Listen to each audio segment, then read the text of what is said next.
waxay tiri khudbadaha waxaa ka horreeyay hore iyo dadka isiga loo shido ka bacdiga loo khudbadaha su'aashu waxay tahay hadaba waxaan jeclaan lahaa ismaqalo inagoo kabraaliya waqtiga ugu yar bartisharaf loo joogta waa maxay sababta aynu halkan isugu nimid maanta cabdimalik maxamed askar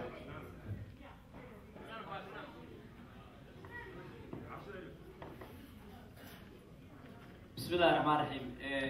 أبو مسيء عبدان سيدا ونوصل وبرنامج كان في سيدا فنادي قرن كايت سادة على ورسنا روتي هل كان وعذرا إيمانته وجموس.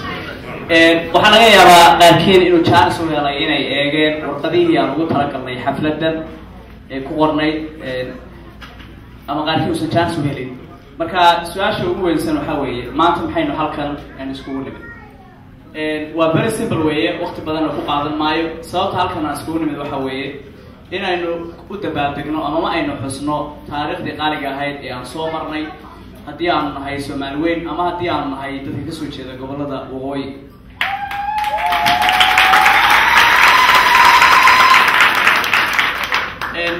xuskaas muhiimka oo ahayd markii uu siiyay xorriyadda Ingiriiska aanu ka qaadanay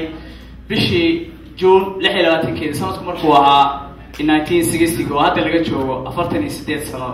sanad guuradaas ayaan maanta halkan iskugu nimid inaanu runtii aan u dabaaldegno oo aan xusno sidaad ogtahay xorriyadda marka la qaadanayo laguma helo runtii dayal ama laguma helo ciyaar ama iskaga timaado cirka wax markaasi loo huraa naf inay ku baxdo ama waxa loo huraa maal in ay markaasi ay ku baxdo haddaba waxaa jira dad ubadkoodii maanta ay qaar nagala joogaan ama markaas aysan chance u helin inay halkan yimaadaan maadaama ay waalidkood ku nafbaxeen si ay maanta xorriyad ku gaadho ummadda Soomaaliyeed harkeedina aad moodid in badan in la harsanayay haddii Allah uu soo socdana in badan la harsan doono marka maanta xafladaas ayaan halkan u joognaa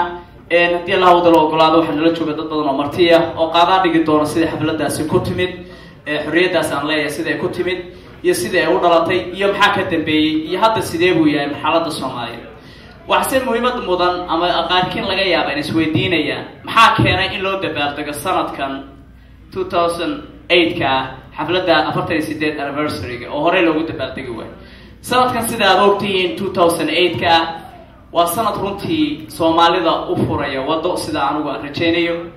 waayo waxaad ka garanaysaa in Soomaaliya hadda ay yeelanayso dawlad federaal oo sansaan leh